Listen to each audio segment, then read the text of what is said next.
Mesdames, Messieurs, bonjour, bienvenue dans le bœuf politique sur JMTV+. Nous allons nous diriger dans un pays d'Afrique de l'Ouest où l'actualité est extrêmement dense. Depuis une semaine environ, ce pays-là, c'est le pays des grands éléphants, la Côte d'Ivoire, que nous adorons. Ça brûle en Côte d'Ivoire, la jeunesse n'est pas contente du tout, ça court de partout. J'ai même vu un petit corps de policiers s'enfuir dans les rues, puis des policiers qui fuient les manifestants. Oui, ça se passe en ce moment à Abidjan. Pourquoi en étant arrivé là? C'est que M. Alassane Dramane Ouattara a décidé de prendre un troisième mandat, chose que une bonne partie de la population ivoirienne ne veut pas entendre. Pendant ce temps, le président Laurent Gbagbo est toujours bloqué en Europe. Un passeport diplomatique devrait lui être remis, comme le stipulent les textes de son pays, la Côte d'Ivoire. Mais il faut dire que le régime Ouattara ne se presse pas pour lui délivrer ce passeport-là. De quoi a-t-on peur? Pour parler de toutes ces questions-là aujourd'hui, notre invitée, Mme Georgette Nekalo, qui est représentante donc, du président Laurent Gbagbo, du FPI, le Front Populaire Ivoirien, ici en France. Bonjour Mme Nekalo. Bonjour Monsieur Moifo. Comment allez-vous? Je vais bien, merci. Très très bien. Oh, je ne peux qu'aller... En tout cas pour la santé, je vais bien. Pour la santé? D'accord, c'est autre chose qui ne va pas bien. Oh, mon pays va pas bien. Oui, le pays va mal. Très mal. Très très mal. De mal en mal. Très mal. Et là, j'entendais au moins ceux qui chantaient mon pays va mal, qui scandent que le pays va mal. Là, j'ai encore rien entendu. Ah, comment il s'appelle? Tikenja Fakoli. Ouais, quelque chose comme ça. Le pays va mal. Mon pays va mal. Mon pays va mal, de mal en mal. C'est bien ça? C'est ça. Il faut me trouver son numéro. Je n'arrive pas à trouver son numéro, Tikenja Fakoli. Même à Fab dit là, on va les inviter ici pour chanter et dire des choses. Alors, Madame Nekalo, je vous remercie d'avoir accepté mon invitation. Je vous cherchais depuis longtemps comme les chrétiens cherchent Jésus. Ah bon? Oui. Bon, d'accord. C'est trop pour moi, hein, comme les chrétiens cherchent Jésus. Attends. Merci. Bon. Là, je suis devant vous. Là. Très bien. Vous êtes enfin revenu. Bon, même quand c'est difficile, donc quelquefois, mettre de l'humour, n'est-ce pas? Nouvelle candidature d'Alassane Dramane Ouattara pour un troisième mandat consécutif. Quelle réaction a-t-on au FPI face à cette nouvelle candidature d'un homme qui semble ne plus savoir tenir parole? Mais merci, Monsieur Moifo. Et bonjour à toute la Côte d'Ivoire et à tous ceux qui sont dans les rues actuellement. Bonjour à l'Afrique. Notre combat ne fait que commencer. Vous m'avez dit quelqu'un qui semble ne pas... savoir tenir parole. Ne pas... Enfin, il ne semble pas. Nous, on est habitués au fait que M. Ouattara ne tient pas parole. Ce n'est pas nouveau pour nous. Vous savez, je disais dans une interview lors d'une émission que tant qu'on n'est pas au soir du 31 octobre, moi, je ne crois pas du tout à ce que dit M. Ouattara, dit qu'il ne sera pas candidat, c'est anticonstitutionnel, et c'est ceci et c'est cela. M. Ouattara n'a jamais respecté un seul test, en tout cas pas pour la Côte d'Ivoire. Donc, dire qu'il semble ne pas respecter sa propre parole, c'est ce qui caractérise la personne. Donc ça ne nous surprend pas. Le problème que ça pose, c'est comment faire pour mettre fin à cela. Parce qu'un chef d'État, il représente une nation, il représente un peuple, il représente des individus. On ne peut pas avoir honte chaque fois que le chef d'État ouvre la bouche, parce qu'on ne sait pas qu'est-ce qu'il va dire la seconde qui suit. Et donc, du coup, quelquefois, quand il fait des promesses, en tant qu'Ivoirien, mais on a peur. Oh là là, est-ce que pour une fois il va tenir? Est-ce que pour une fois il va lui tenir?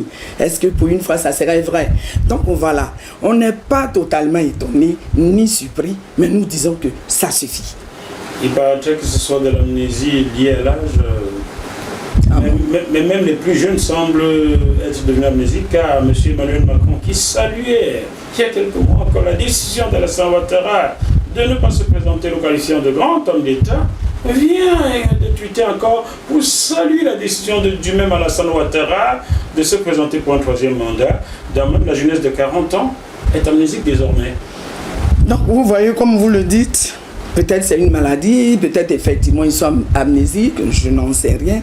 Mais où va ce monde? Où va ce monde? avec des dirigeants amnésiques. Parce que pour pouvoir avancer, il faut savoir d'où tu viens. Donc tenir compte du passé et construire le présent et faire des projections pour le futur. Mais si on a en face de nous des dirigeants qui sont amnésiques, qui disent une chose, qui disent son contraire, ou qui ne s'en souviennent pas du tout, on a des problèmes. Comment on fait? Donc nous ne voulons plus de ça. Les quelques-uns qui sont encore éclairés, qui ne sont pas amnésiques, nous avons besoin d'eux. Parce que Monsieur Dramane Ouattara a, je crois, 78 ans. Macron a pratiquement la moitié de son âge, 40 ans. Ils ne peuvent pas être tous les deux amnésiques. Donc ce n'est plus dû à l'âge. Non, ce n'est plus dû à l'âge. Voilà. Voilà. Moi, je pense simplement que c'est des personnes qui sont dans une logique qui est propre à elles. Une logique pour essayer d'embastiller un peuple, de bâillonner un peuple, de bâillonner un continent. Et vraiment, il faut que ça s'arrête. Macron nous disait que lui, il est né après les indépendances, il n'a rien à voir avec la politique france-africaine. Et la colonisation. Et la colonisation, voilà. Bon, il nous disait ça. Mais nous le voyons. C'est-à-dire, quand il nous dit Ouattara est un homme de parole, il vient de dire qu'il ne va pas briguer un troisième mandat. Il a tweeté, nous l'avons tous lu, nous l'avons, voilà. Et aujourd'hui encore, il vient tweeter pour dire le contraire.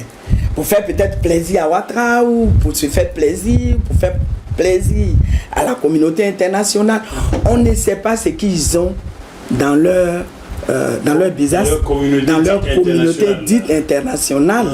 Mais il faudrait que les choses changent. Nous sommes au 21e siècle et le changement ne viendra pas d'eux. Ça viendra de nous. Donc nous, Africains, nous devons amener...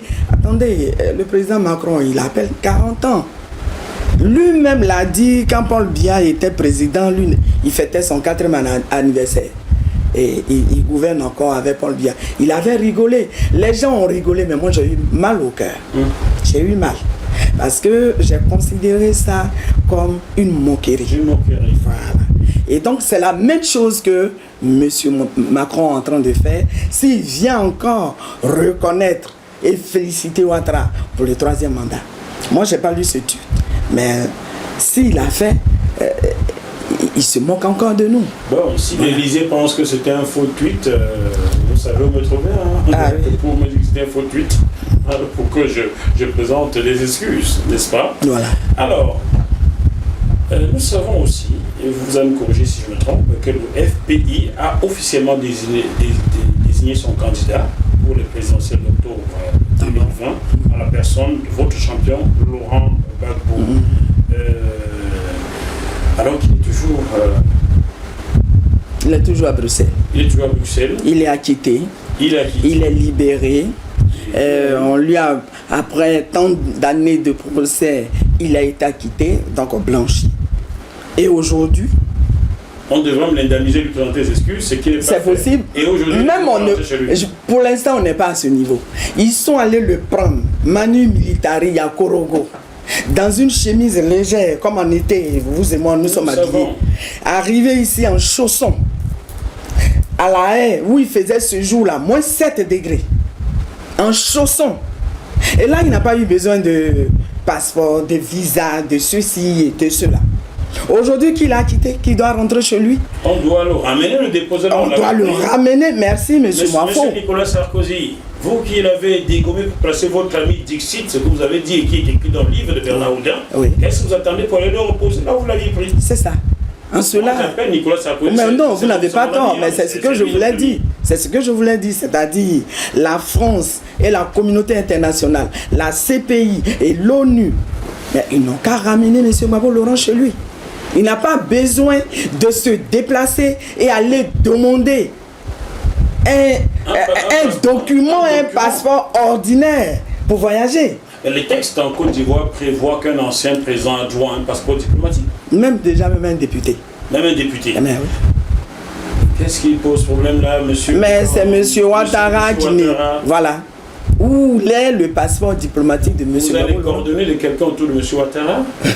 Je veux les appeler, les inviter à cette émission. Je sais qu'ils ne viendront pas, mais il faut que je le fasse mon travail. Non, d'accord. Mais on cherchera. On cherchera même Amel Bakayoko. D'accord. Voilà. Et là, je pense que s'ils écoutent, ils vont savoir, ils vont vous contenter. Ah ben oui, bien sûr. Là, ils ne vont pas vous contacter. Ils me fuient. Certains me fuient dans votre pays. C'est vrai. Demandez à M. Guillaume Soro combien d'emails il a reçu de moi dans sa boîte email personnelle. Demandez à Mme Afoussé Toubamba si on a Aujourd'hui, ils vont vous appeler. Demandez à Mme Afoussé Toubamba, c'est bien elle, hein? Combien de temps elle a mis pour répondre à un WhatsApp de moi? On a échangé il y a 2 mois. J'attends toujours. On a l'impression que dans votre pays, on me fuit. On ne vous fuit pas. C'est-à-dire que si des gens vous fuient, c'est qu'ils ont des choses à cacher. Ben oui. Ceux qui n'ont rien à cacher, qui veulent au contraire que ce qui se passe soit su, ne vous fuient pas, au contraire, vous cherchez. Mes chers frères, vous êtes mes frères ivoiriens, il faut venir, on va parler. On va pas couper Ignam, on va manger Ignam plutôt. Il faut venir, je vous attends. Monsieur Guillaume Soro, ça fait 2 ans que je vous invite. Je passe par vos contacts, je vous envoie des emails, je vous en ai envoyé en mai 2019. J'étais assis dans ma chambre d'hôtel dans le Maryland aux États-Unis. Je vous ai envoyé 2 emails par vos adresses emails personnelles. Pourquoi vous ne me répondez pas? J'en ai parlé à Franca Nyamsi. Non, moi j'ai des questions à vous poser. C'est mon rôle de journaliste de poser des questions. C'est votre rôle de me répondre. De répondre. Bon, voilà. Bon. Il le fera. J'espère bien. Oui, il le fera. Ça oui, je pense. Long, Alors, Monsieur Pascal Affi-N'Guessan possède les logos du Front Populaire ivoirien. Oui. Il dit se présenter comme le candidat du FPI. J'ai eu M. Pascal Affi-N'Guessan au téléphone il y a 2 jours. Nous sommes le 10 août. J'ai eu M. Affi-N'Guessan samedi 8 août au téléphone. Je lui ai posé la question, alors vous dites que vous êtes candidat du FPI, que Laurent Gbagbo va vous soutenir. Il m'a dit non, c'est pas ce que j'ai dit. J'ai dit que j'espère qu'il va me soutenir. Et j'ai proposé qu'on fasse une émission. Il m'a dit à 20h et que quelqu'un autour lui allait m'appeler pour qu'on arrange comment travailler Sky. J'attends toujours comme les chrétiens attendent Jésus. Monsieur Affi-N'Guessan, il faut qu'on travaille. Bon, maintenant, combien de FPI existe-t-il si vous investissez Laurent Gbagbo comme candidat du FPI et qu'à côté, M. Pascal Affi-N'Guessan se présente également comme candidat du FPI? Combien de sortes de FPI il y a dans votre pays? Alors, M. Mouafou, oui. Il n'y a qu'un seul FPI.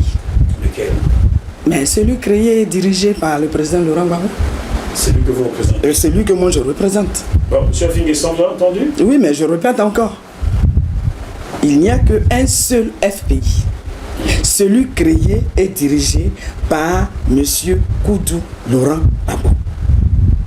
Alors, si vous voulez, peut-être le message, vous le voulez pour le frère, parce que je ne peux plus dire camarade, puisque lui, il est ailleurs, le frère Pascal, que je connais très bien, Affi-N'Guessan, que je connais très bien, il sait que dans un parti, et surtout le nôtre, c'est les tests qui priment. Et M. Affi-N'Guessan a été radié du Front Populaire Ivoirien depuis le congrès de Maman en 2015. C'est-à-dire, on ne va pas revenir là-dessus tout le temps, parce que M. Affi-N'Guessan veut forcément faire ce qu'il veut. Maintenant, si c'est le nom Front Populaire Ivoirien qu'il veut, mais qu'il nous le dise.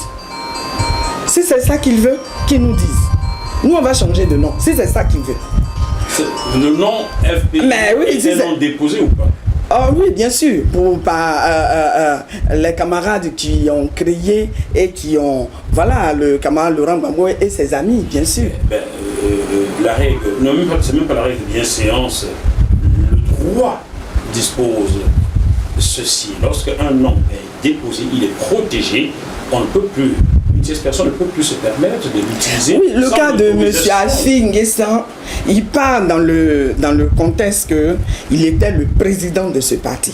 C'est vrai, il a dirigé ce parti pendant 12 ans, voire même 13. D'accord? Nos textes disent tous les 3 ans un congrès. Entre 2 congrès, une convention. Mais de 2000 jusqu'à 2015, M. Affi n'a pas fait de congrès. On a forcé, on a voulu faire un congrès en 2014. Il nous a fait poursuivi par la police. Nous ont, voilà, oui, nous en Abidjan, on était le congrès. On ne savait pas, il y avait un groupe à Cocody, un autre groupe à Niamey, un autre groupe à Bassam. Oh, c'était dans ces comptes. Parce que ce que nous voulions, c'était le congrès, je dirais, la structure suprême de notre parti. Et donc, il était important que nous fassions le congrès de sorte à changer le président. Mais donc, il n'a pas voulu. Comment M. Afinguessan fait-il pour disposer de la police qui vous poursuit? Ah, mais parce que depuis un certain temps, nous comprenons maintenant que M. Afinguessan est de mèche avec M. Ouattara. Et voilà. C'est quand même ça, un chef de parti qui utilise la police nationale. Oui, contre nous. C'était le cas en 2014. Je savais que dans votre pays, les avions présidentiels transportent les anciens présidents, mais je ne savais pas que le président du parti utilise aussi la police nationale. Ah, mais si il a de bons rapports avec ceux du pouvoir, il peut avoir la police pour lui, pour brimer ses militants. Et M. Afinguessan nous a fait ça en 2014 parce qu'on voulait organiser le congrès. Et ce congrès a voté parce qu'on l'a fait par groupe. Donc en 2015, on va au congrès à Maman. On choisit. Au Front populaire ivoirien, c'est les militants de base qui font des propositions, les fédérations. Et ils ont proposé que, parce que votre communauté internationale, ça c'est encore une autre victoire qu'on a eue, est en train de dire Gbagbo est minoritaire, Gbagbo il n'est pas suivi, il n'a pas de militants, il fait tirer sur sa propre population. Le Front populaire ivoirien et les Ivoiriens ont démontré à cette communauté internationale que le président Gbagbo Laurent n'était pas minoritaire, bien au contraire. Figurez-vous, M. Moafo, Monsieur le président Laurent Gbagbo à La Haye a demandé qu'on lui accorde, ne serait-ce que une liberté provisoire. 13 demandes ont été refusées. Vous savez pourquoi? Parce qu'il est trop populaire. Ah oui. Ah, ça c'est vrai, vu la foule que je voyais à La Haye, parce que j'accompagnais les vôtres à La Haye chaque fois. Ah d'accord. Oui, je suis allé à La Haye 2 ou 3 fois déjà avec ma caméra. D'accord. Ce que j'ai vu là-bas comme foule qui venait de partout. Donc voilà quelqu'un qu'on a traité de minoritaire, d'assassiner son peuple, qui ceci, et c'est le même peuple-là qui se lève pour le porter, pour le soutenir. Vous êtes en France, vous avez dû voir, dans la neige, le vent, la pluie, quelles que soient les intempéries. Je confirme car dimanche 5 février 2017, les militants du FPI partent de Paris pour La Haye. Il fait froid, là, il fait moins combien de degrés là. J'ai été dans cette délégation-là, inscrit là-dedans par Hortensia et Priska Digwe. Je donne des noms, on ne peut pas me contester cela. Oui, tout à fait. Les images sont là, c'est moi qui les ai faites. D'accord. Voilà. Donc, voilà. Et donc, vous voyez, il s'est avéré que cette personne qui est dit minoritaire, qui est dit non représentative, ainsi de suite, aujourd'hui, on lui refuse la liberté provisoire parce qu'il est populaire. Donc, les militants donc, du Front populaire, j'en reviens à la question, ont demandé que, comme ils disent que notre candidat est minoritaire, notre prisonnier est minoritaire, nous allons leur prouver qu'il n'est pas minoritaire. Et le Front populaire ivoirien a décidé de ce que le président Gbagbo Laurent soit leur président. Soit le candidat. Le président du parti. Voilà. Donc bien qu'en prison, il est redevenu président en 2015. De M. Afinguessan. Tout à fait. Au congrès de 2015. Lequel congrès qu'Afinguessan et ses amis ont boycotté. Ça, je vous le dis. Moi, j'ai quitté Paris. Je suis allé pour le congrès. Je n'ai pas pu rentrer à Maman, j'ai été bloqué à Gagnois. Parce que M. Ahmed Bakayoko, ou ministre de l'Intérieur d'alors, ont envoyé des cargos et nous empêchaient d'entrer. Et la jeunesse du Front populaire ivoirien, et je profite de cette antenne pour vous dire, les gars, merci. Merci pour le combat que vous faites. Merci pour la Côte d'Ivoire. Ils sont marchés dans la brousse pour arriver dans le village du président où se tenait le congrès. Nous finissons le congrès. Nos responsables qui ont organisé le congrès en prison. Pardon? Oui. On les attrape et on les met en prison. Ça fait dans 5 ans. Ils y sont toujours? Non, ils ont été libérés après. Qui les attrape? Ah, mais le pouvoir, je dis le pouvoir.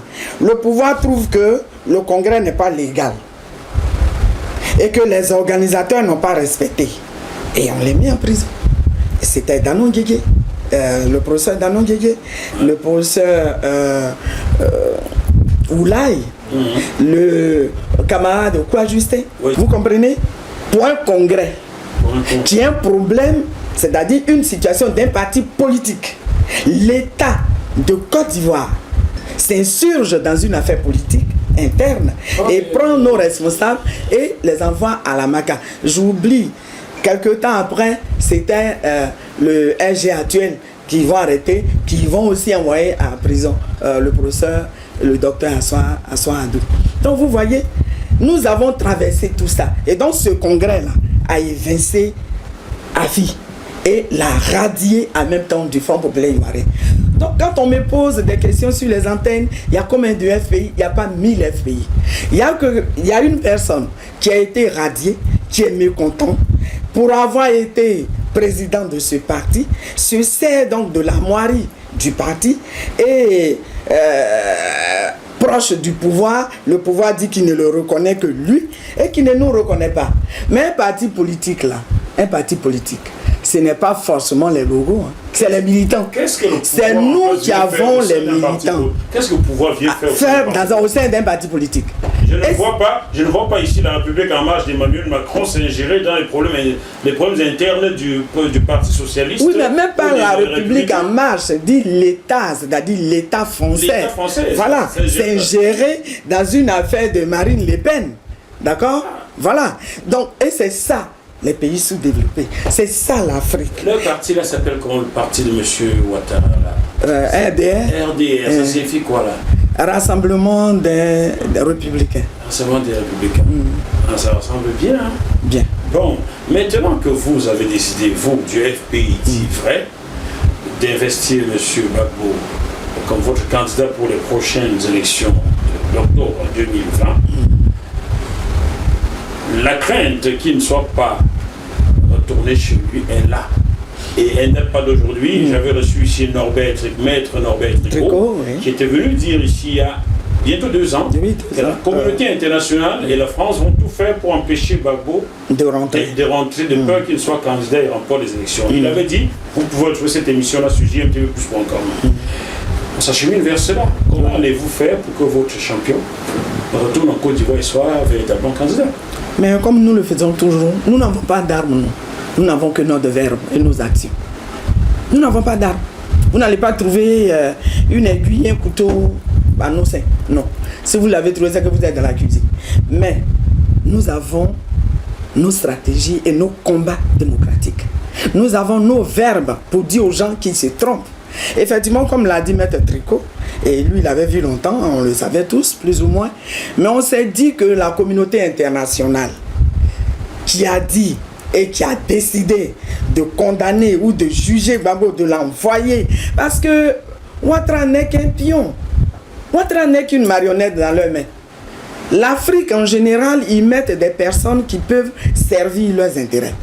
Ceux qui veulent se battre pour les intérêts des Africains sont mis au cachot, sont mis à l'écart, sont dans les tombeaux. Vous comprenez? Oui, les exemples, il y en a pléthore. Vous êtes de l'Afrique centrale, il y a Patrice Lumumba, vous le savez. Voilà. Il y a Thomas Sankara en Afrique de l'Ouest. Il y a Kwame Nkrumah. On va citer, il y en a plein. Vous comprenez? Aujourd'hui, avec la situation de Gbagbo Laurent, on voit que la politique france-africaine est en train de changer de visage. Mais elle n'est toujours pas vaincue. Elle y est toujours. Aujourd'hui, on va vous envoyer en prison. Quand on n'est pas d'accord, on va vous envoyer à la CPI. Mais Gbagbo est sorti de la CPI. Gbagbo a vaincu la communauté internationale. Dites les choses telles qu'elles sont.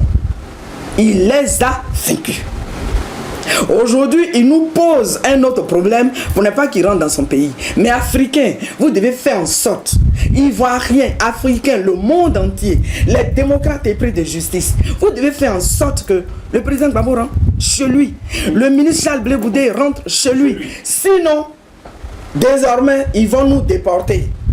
Nos leaders, 500 ans, oui, aujourd'hui, ils continuent.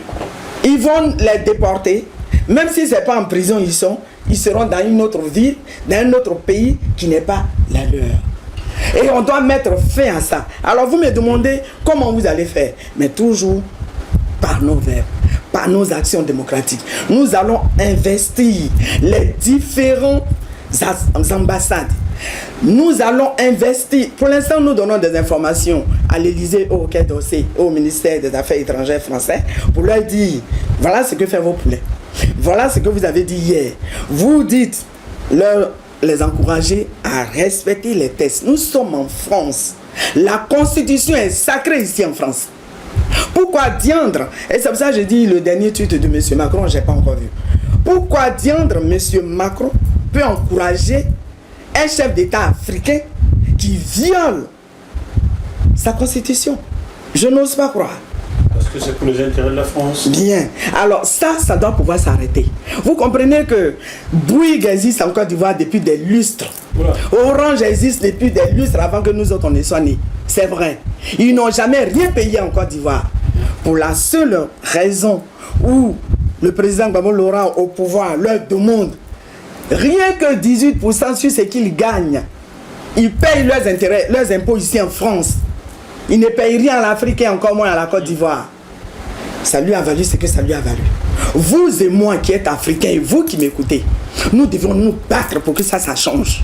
Nous devons faire en sorte que quand un étranger exploite chez lui, chez vous, pardon, ce qu'il doit payer, qu'il doit vous revenir, il doit vous les donner.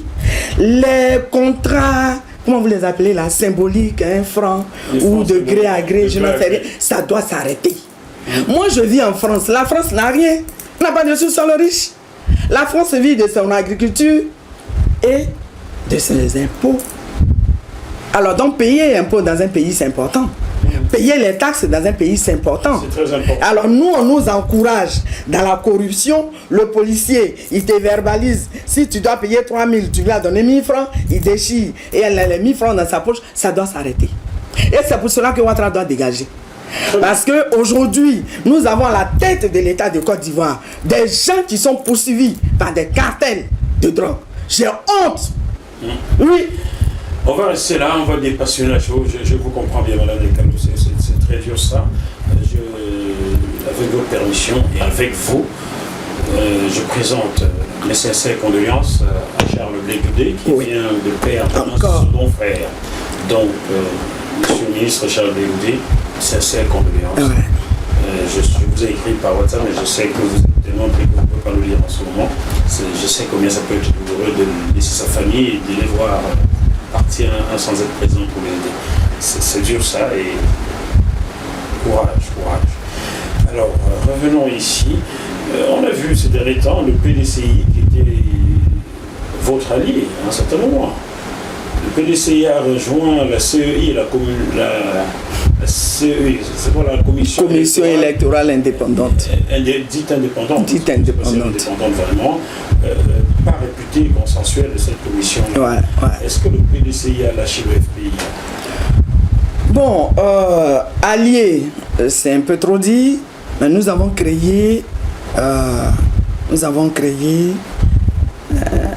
un cadre de réflexion, nous avons créé un accord cadre pour voir comment est-ce que ensemble, ce qui nous unit puisse nous pousser ensemble à aller aux élections.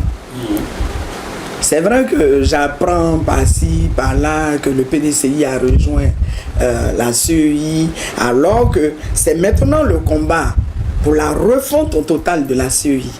Si c'est vrai que le PDCI est allé pour un seul poste, qu'est-ce qu'ils vont changer? J'ai appris par les camarades du PDCI, oui, de l'intérieur on peut changer, mais quel intérieur? De quel intérieur vous pouvez changer quoi? Bon, donc dans le cadre de notre accord cadre, je ne voulais pas aller trop. Nous discutons pour l'instant entre nous pour voir. Bon. Voilà. On va essayer M. Maurice Kakougui-Kaoui, que j'avais déjà interviewé il y a 2 ou 3 ans. Je vais vous passer un peu de parce qu'il faut qu'on comprenne très bien ces choses-là. Est-ce que c'est le poste qui est important ou c'est le pays? Il va falloir choisir, n'est-ce pas? Ben oui, je suis d'accord. Moi, je choisis le pays. Ben oui, vous avez raison. Alors, une autre alliance a été passée entre ce même PDCI et Guillaume Soro, sachant le lourd passé de Guillaume Soro, qui n'est pas encore soldé. C'est peut-être pour cela qu'il ne veut pas venir sur ce plateau. J'ai des questions à poser à M. Guillaume Soro. Peut-on imaginer que le FPI passe le même type d'accord pour arracher le pays aux mains du régime Ouattara? Pour l'instant, nous, on n'en est pas là. Vous savez, Nous nous battons pour le pays. Et nous, c'est ce qui nous caractérise au FPI. Notre combat, depuis plus de 30 ans d'opposition, c'est pour la Côte d'Ivoire. Ce n'est pas pour nos intérêts. Et à l'époque, je le disais, j'ai dit, vous prenez le président Laurent Gbagbo. Il est chercheur à l'université, il est professeur à l'université.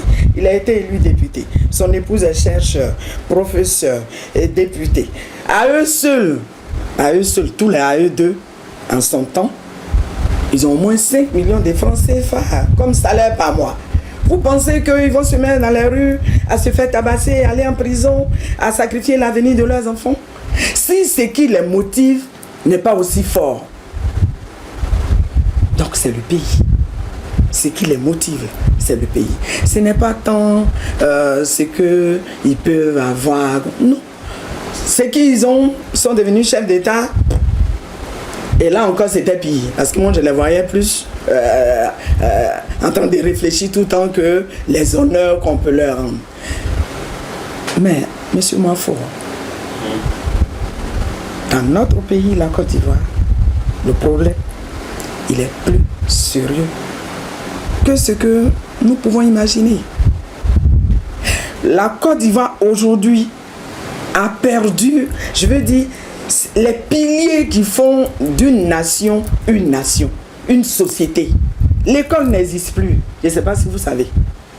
J'entends dire. Je n'y ai pas encore mis les pieds et pourtant j'aimerais bien venir, mais bon. L'école n'existe plus dans mon pays depuis des lustres.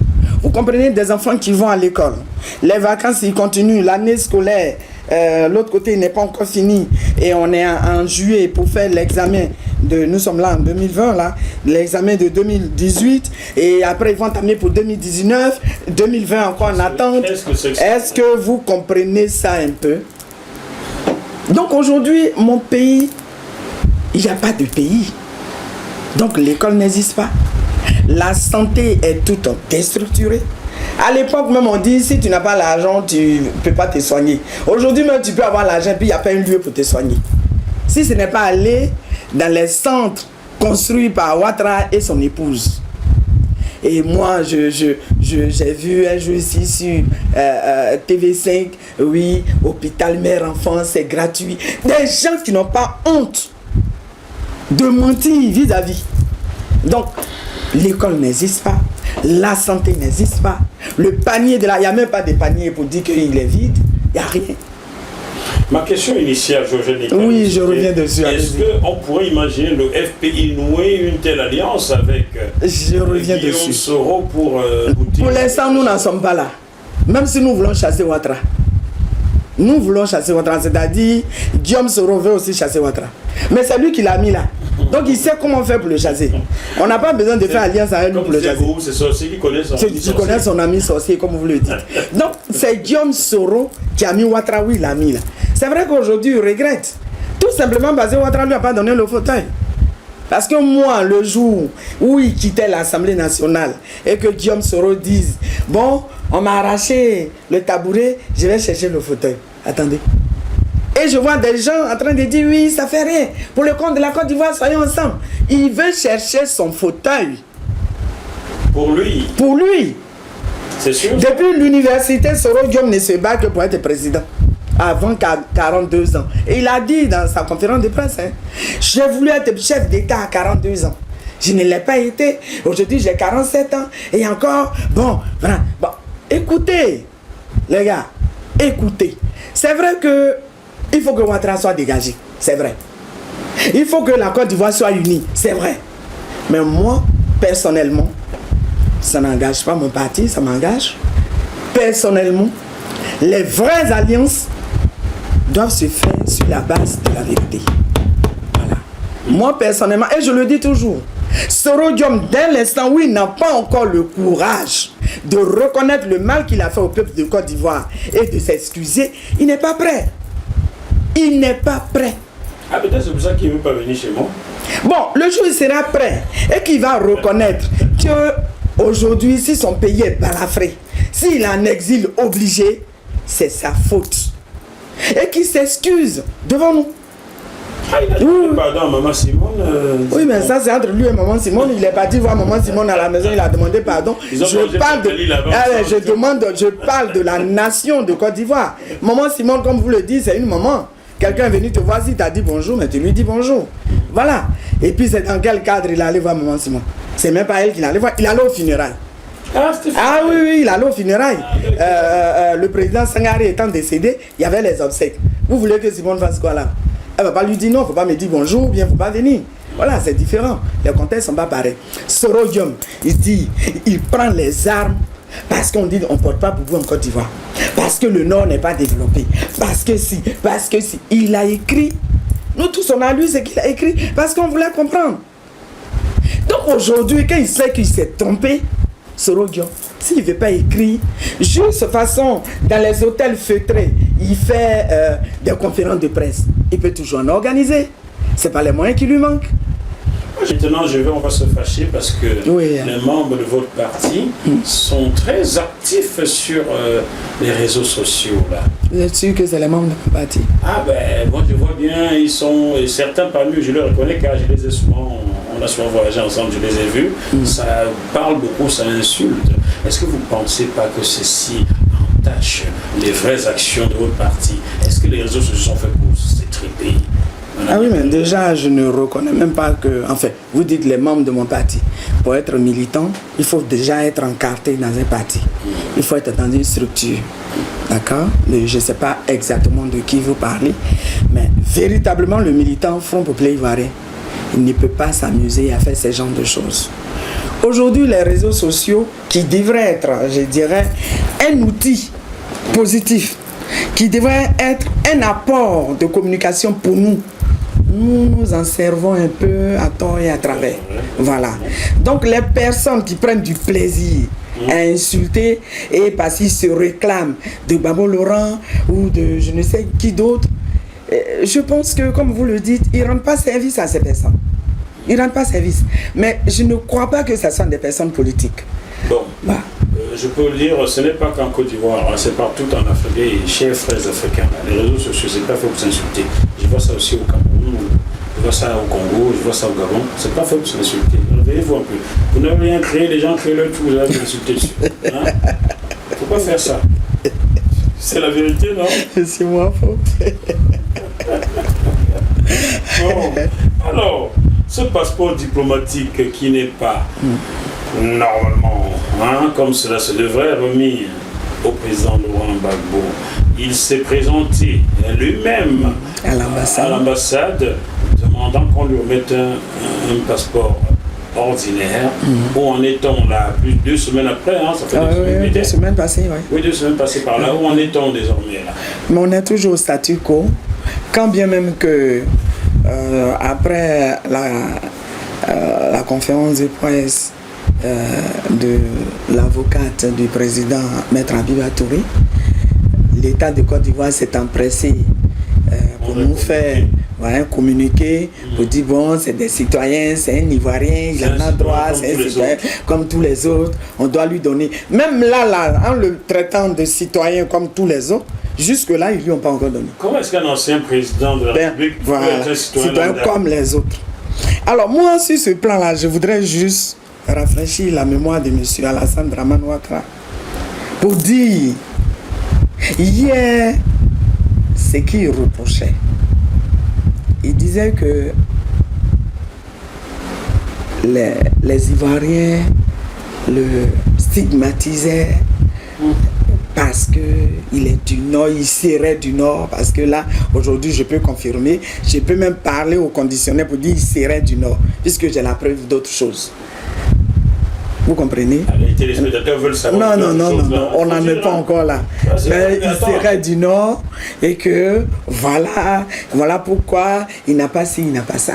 Mais le président Gbagbo Laurent lui-même a donné instruction pour dire tout de suite, il dit son passeport diplomatique est arrivé à expiration.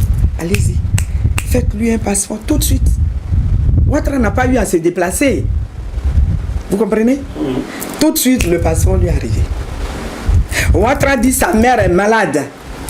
Il n'a pas eu à se déplacer L'ordre a été donné au sommet de l'État pour que sa mère puisse être soignée. Évacué ou soigné? Enfin, c'est la même chose, l'évacuer pour être soigné. Bon, vous comprenez? Le même président Gbagbo Laurent est en prison où lui Ouattara l'a envoyé. Sa mère décède. Vous comprenez, il y a des choses là, vous allez encore me dire, il y a trop d'émotions. Oui, effectivement. Sa mère décède. La CPI lui accorde du temps pour aller au moins accompagner sa mère à sa dernière demeure.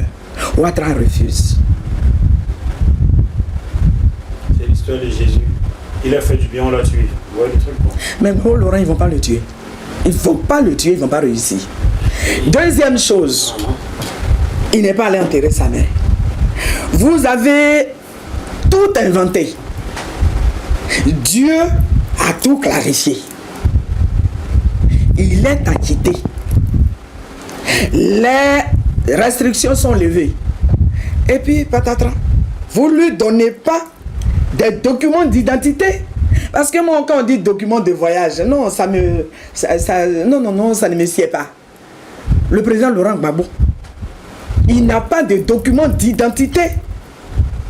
Mais attendez. Au point où il demande à la limite de lui donner un laissez-passer. Mais ça me met les larmes aux yeux. Pour tout le bien qu'il a fait pour Ouattara hier. La délégation qui est venue en France ici, je le dis souvent sur les antennes, pour demander à Ouattara et à Bédié, au lieu de rester en exil et de vous battre, venez, on va construire le pays. Ils ont oublié ça ou quoi? Ah oui, vous me demandez. On n'entend pas le président Bédié sur cette question. Vous m'avez dit que Ouattara serait amnésique certainement. Mais on n'entend pas le président Bédié sur cette question-là non plus. Hein? Vous comprenez ça? Vous comprenez ça? Il est venu, quand ils disent qu'ils vont rentrer au pays, ils ont émis des conditions. Nous voulons des gardes du corps, nous voulons des maisons, nous voulons ceci. Le président Laurent Gbagbo a tout accepté.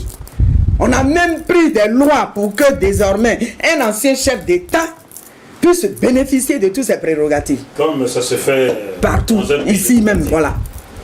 Et aujourd'hui, à son tour, mon petit Touré qui était à Strasbourg-Saint-Denis hier, là, va s'arrêter devant un micro pour dire oui, non. On a décidé, c'est des citoyens ivoiriens, comme tout autre. C'est Gbagbo Laurent qui est son citoyen comme tout autre. Pendant que lui, Touré, pendant qu'Alassane Draman Ouattara, ils sont assis en Côte d'Ivoire, Gbagbo et Blé Goudé n'ont pas le droit d'y être dans leur propre pays. Mais non. Mais non. Ils ont les armes pour nous tuer. Certainement, ils vont tuer les Ivoiriens, ils vont nous tuer. Mais le seul Ivoirien qui survivra revendiquera son pays et revendiquera que ses frères rentrent chez eux. Ah, oui. Si Laurent Gbagbo et Charles Blé Goudé peuvent plus rentrer chez eux, parce que moi là, je vais jamais rentrer en Côte d'Ivoire. Si vous allez rentrer. Parce qu'ils vont rentrer.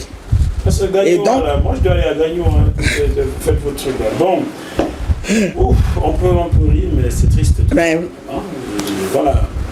Il se déplace pour aller à l'ambassade, demander un passeport ordinaire. Oh Seigneur. On ne lui donne toujours pas. Qu'on ne lui a toujours pas donné 2 semaines après. Mais où se trouve la CPI? Mais Bensouda, elle est où là? Ah, Bensouda. Mais oui, elle a envoyé avion pour aller le chercher. Elle peut le ramener chez lui. L'ONU est où? Vous parlez de cette réunion qui regroupe... oui, Organisation des Nations Unies. Ce sont eux qui sont allés le chercher. Ah ben, la France et sa communauté internationale. Et Nicolas Sarkozy. Mais ils sont où? Mais qui trouvent l'avion et qui raccompagnent Gbagbo Laurent chez lui. Là au moins il va s'habiller correctement pour aller dans son pays. Dites-moi, Georgette Nekalo, comment se déroule l'enrôlement dans votre pays? On m'a dit que ça va de travers l'enrôlement. Comment ça s'est déroulé, vous voulez dire? Oui, comment ça ouais. Alors, nous avons fait l'enrôlement.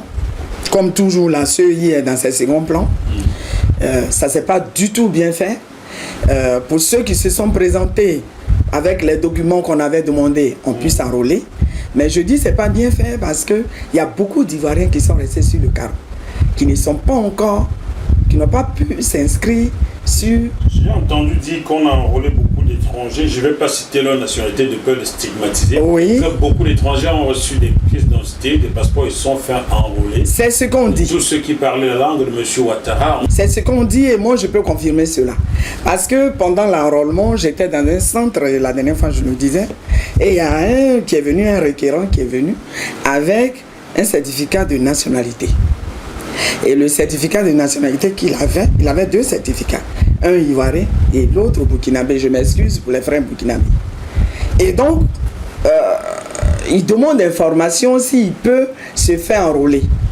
Et il sort. Et donc, la personne à qui il montre trouve que ça c'est pas pour ici. Il dit, ah d'accord, il prend.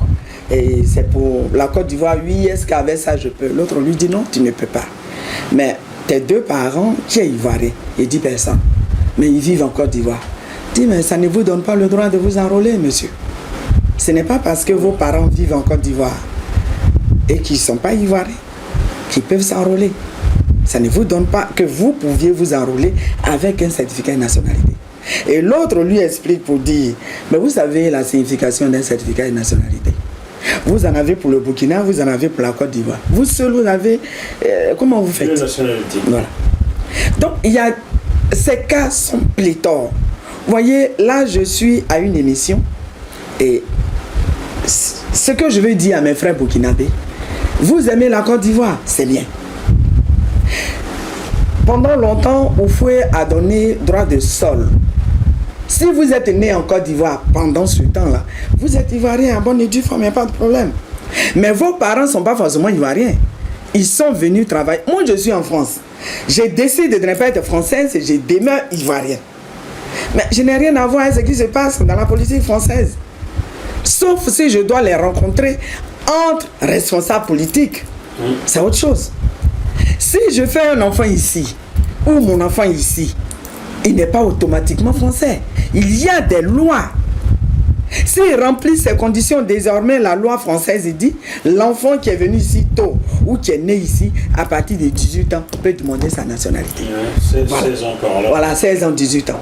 Mais tant que l'enfant n'est pas national, il n'est pas français. Mais donc, les mêmes lois-là, c'est ce que nous en avons chez nous en Afrique. Il faut aussi les respecter. J'arrive au Cameroun, je suis ivoirienne, je suis africaine, mais je suis ivoirienne. Si je veux devenir camerounaise, mais je vous demande. Il y a des démarches. Il y a des démarches à faire. J'ai fait les démarches et je deviens camerounaise. Ou vous épousez Samuel Eto'o. Ou bien, bon, non, il a déjà une ivoirienne, ça suffit. Il faut beaucoup. Non. Et en plus, elle s'appelle Georgette. Donc c'est bon là. Donc j'ai déjà ma Georgette à Samuel Eto'o, c'est bon. Georgette Eto'o. Voilà, Georgette Eto'o, c'est déjà bien. J'ai déjà une ivoirienne qui de coup de sucre s'appelle Georgette. Moi, ça me va. Maintenant, si c'est un autre Camerounais, là, c'est autre chose. Bon. D'accord, on va vérifier. Non. Donc vous voyez, on fait les démarches, on se met dans la légalité et puis il n'y a pas de problème.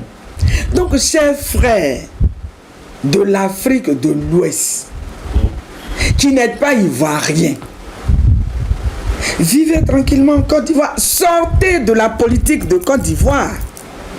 Et ça, il y a une dame guinéenne qui a fait une vidéo pour alerter le peuple guinéen vivant en Côte d'Ivoire. C'est la même chose pour le peuple burkinabé. C'est la même chose pour le peuple malien. Aujourd'hui, vous la trouvez, je suis du Nord, mais où du Nord? Quand on le dit, on est xénophobe. Chez nous, en Côte d'Ivoire, chaque ethnie a un village. Chaque ethnie a un village. Moi, j'ai fait des études d'histoire et géographie. Je connais au Nord les ethnies du Nord qui sont là-bas. Le Djoula n'est pas une ethnie du Nord. Au Nord, il y a Tagbana, il y a Sénoufo, il y a Djimini. Il y a tout ça, les ethnies du Nord. D'accord? Le Djoula est une langue commerciale venue du Mali et que toute la sous-région utilise pour commercialiser, pour se déplacer. Ce n'est pas ivoirien. Je suis Gula. Ça veut dire quoi, je suis Gula? Non. Et chacun doit pouvoir aller chez lui. Chacun chez nous a un village. Si vous êtes Sénoufo, vous êtes du Nord. Vous êtes Djimini, vous êtes Tagbana, vous êtes du Nord. Soro Diom est Sénoufo. Soro Diom, il est Sénoufo. Et pourtant, il est du Nord. Il est son nouveau. Vous comprenez? Ahmed Bakayoko, il est de Séguéla. Ah d'accord. Voilà. Vous voyez, chez nous là, chacun a chez lui. D'accord. Ben, dites-moi, c'est une parenthèse. Hein. Oui. Pendant le temps que M. Soro Guillaume a passé au premier ministère, là, il en a profité pour bien construire le chez lui. Il se plaignait qu'il n'y avait rien chez lui. J'espère qu'il a bien... Mais M. Moafo, dans vos investigations de journalistes, c'est à vous d'aller voir pour nous dire. Moi, en tant qu'Ivoirien, quand j'ai été à Boaké et que j'ai dépassé Boaké parce qu'effectivement, je voulais satisfaire une curiosité, je suis allé jusqu'à Korogo. Mais en tout cas, peut-être il y a certainement les grands travaux qui ont commencé, mais il n'y a pas encore grand chose là-bas. Voilà, jusqu'à ce que j'avais été rien. À un moment donné, on nous a montré les routes que M. Ouattara serait en train de faire. Ok, s'il le fait, c'est bien, c'est la Côte d'Ivoire. Pas laisser Rouleau à la première pluie, la voiture d'un député tombe dedans, il meurt là, c'est ça. Ce sont nos bitumes biodégradables, M. Moafo. Pardon. Voilà. Bah, surtout quand on sait qu'ils ont un grand frère qui s'appelle Paul Biya, l'homme des grandes ambitions, des grands projets, des grandes réalisations, mais il n'y a toujours pas de route. J'en profite pour présenter mes sincères condoléances aux familles qui ont perdu des membres hier, le 8 ou le 9 août, sur la route de Bafoussam-Fumbot. Au Cameroun? Au Cameroun, oui, un car surchargé. Oh là là. Des morts. Mon Dieu. C'est effroyable. Et tout ça sont les grandes réalisations de M. Paul Biya. Comme il est le grand frère d'Alassane Ouattara de 9 ans là, il doit avoir contaminé le petit frère. Sauf que lui, au moins, Paul Biya, il ne dit pas qu'il est du nord, il est du sud et c'est vrai. Vous voyez la différence. Ah oui. Bon, enfin, je veux dire que, bon, moi, sincèrement, je ne me permettrai pas, mais je veux dire, quand je vois le président Paul Biya, la dernière fois qu'il est venu ici, c'est-à-dire, il marchait aux côtés du président Macron, de sorte à ne pas tomber. Mais c'est quoi ces hontes-là qu'elle dit? Mais nos chefs d'État, ils nous foutent la honte. Ils nous foutent la honte. Donc, le président Macron vient de marcher à petits pas à côté de lui pour ne pas qu'il tombe. Et le président Ouattara et Macron va en Côte d'Ivoire, il est agrippé à son bras comme ça. Mais c'est quoi tout ça? Un chef d'État en visite officielle. Quand même. Quand papa arrive, on court embrasser papa, non? Mais arrêtez. Arrêtez un peu. C'est une mauvaise langue quand papa arrive. Non, arrêtez. C'est pas Macron qui va être papa de Ouattara. Arrêtez un peu. Arrêtez. Vous voyez, c'est gênant quand on se retrouve entre collègues. Et puis, vous voyez, les petits blancs là, ils vous titillent avec ces genres d'images. Vous avez mal au cœur. Vous avez mal au cœur. Vous défendez, vous trouvez des excuses, mais ça ne tient pas la route, c'est gênant. Nous, on vit en France quand même. Ils n'ont qu'à penser à nous. Même si chez eux, en Afrique là-bas, ils le font et puis ça leur dit rien. Mais quand ils viennent en France, ils n'ont qu'à avoir la tête bien droite, les deux épaules bien droites, et qui, voilà, ils sont en visite de chef d'État. Au moins ça. J'espère qu'ils vous ont compris. Madame Georgette Nicalo, avez-vous un dernier mot à adresser à la jeunesse ivoirienne qui, en son nom, court partout et dit non? Elle est là, cette jeunesse ivoirienne-là. Je vous laisse une minute pour leur dire ce que vous avez à leur dire pour merci. Cette émission, s'il vous plaît. Merci, M. Moafo. Merci. À la jeunesse ivoirienne, une fois de plus, je vais vous dire dans notre langue, Yako.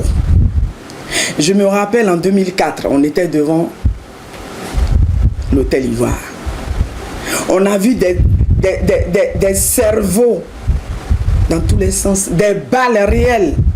C'était l'armée française qui tirait sur nous en 2004, devant l'hôtel Ivoire.